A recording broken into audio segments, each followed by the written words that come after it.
Hi, it's KCCK's Culture Crawl. I'm Dennis Green, and my guests today are from the upcoming production at Kirkwood Community College of Lost Girl, Stephanie Martinez and Connor Norfleet. Welcome. Nice to see you both. Thank you for having us. Thanks so much for being here. Before we talk about the play, tell me a little bit about yourselves. Stephanie, where are you from, and how'd you end up at Kirkwood? So I'm from Tampa, Florida, and I ended up at Kirkwood because my boyfriend coaches men's basketball here, and then I also got a job at the hotel, and so that's kind of how I ended up in the play, because I'm not actually a student, but I do work for Kirkwood. So, but that's the thing about Kirkwood Productions is people from the community can get involved as well. Yeah. Connor, how about you?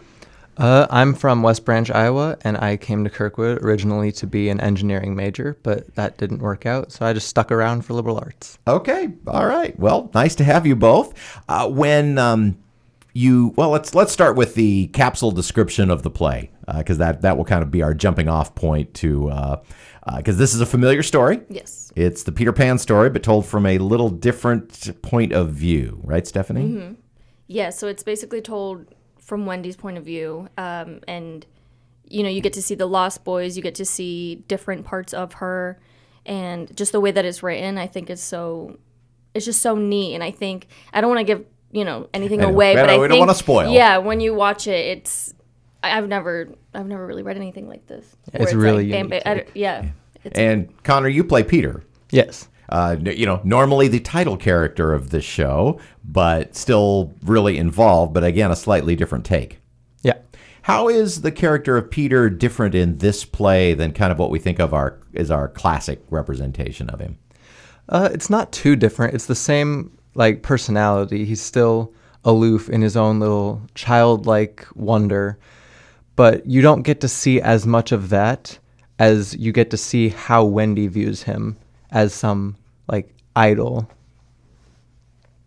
And Stephanie, what part do you play? I play Cora. And who is Cora?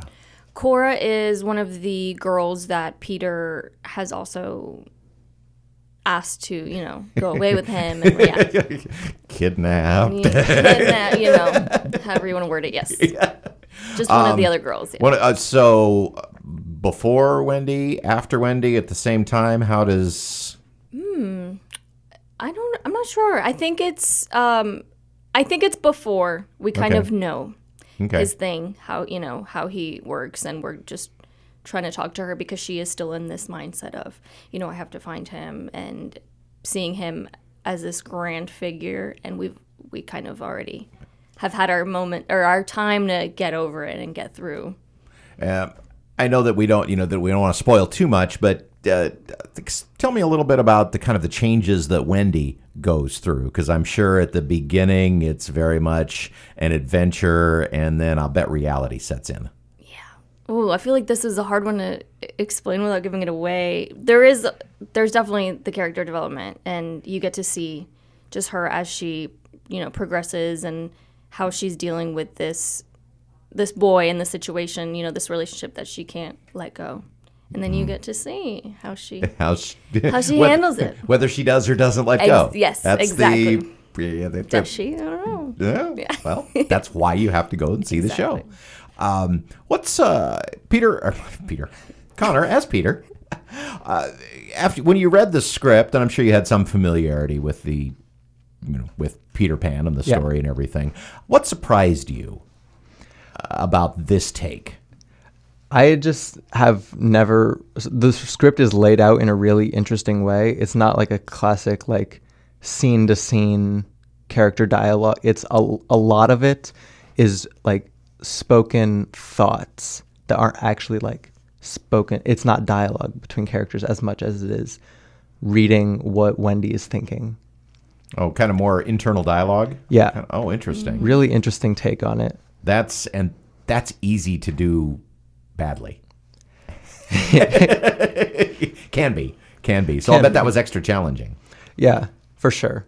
But I think we did it. Yeah. Really Stephanie, well. Same question. What surprised you most about this take that's been interesting or challenging or fun? Or Yeah, I think, similar to Connor's answer, the way that it's written, it's so fun to read, and I know that we're going to have a lot of fun doing it, but I think the hardest part is, as an actor, it's a little bit easier to do scenes that are just more I guess, like fuller, and there is a lot of dialogue, and this is a lot. It's very quick. It's very, the thoughts, and that, yeah, like you said, it can be tough, but that's why we're working extra hard on it. The play is Lost Girl. It runs March 30th. Is that the... Yes. Did I get that right? Yeah, March 30th through April 2nd. The evening show's at 7:30, and then a Sunday matinee at 2, as usual, at Ballantyne Auditorium. What's the set look like? Oh, it's very... How would you describe it? Nice. It is. It's very nice. nice. It's nice. It's like ethereal. Ethereal. Yeah. Okay. Yeah. Yeah, it's really nice. Obviously, we have to get a lot into it, but, you see the famous, Can I give that? Can I say a window? Yeah. There's the window, and they're working really hard on the set, and I think There's always a window. Always a window. That's there's always a window. That's not a spoiler. Yeah. I think it'll be nice though. Well, it sounds like a delightful show. How big is the cast? I think there are Like maybe like 12 of Yeah, I us. think around 12. All right. Well, you got some Lost Boys you got to deal with, and do we have any of the classic? The other classic characters, we mentioned Peter and Wendy. Cora, who's kind of new to this, is Captain Hook. Do we have any of, the other characters we know from the story? There is no Captain Hook, but we do have 4 of the known Lost Boys from the original story. Okay. All right. Well, it does sound like a great and interesting take on a story that we all know so very well. It's Lost Girl. March 30th through April 2nd, Ballantyne Auditorium, Kirkwood Community College Fine Arts. Tickets at the door, right? Yes. And you can find out more by visiting Kirkwood Fine Arts on the web or on Facebook. And, well, break a leg. I hope it goes really well. Thank Thank you. you. And thanks so much for coming in today. Thank Thank you. you for having us. You can hear the Culture Crawl live on the radio many weekdays at 10:30 or download the podcast, watch or listen on your own schedule at kcck.org/culture or your favorite podcast player. I'm Dennis Green, and I'll talk to you later.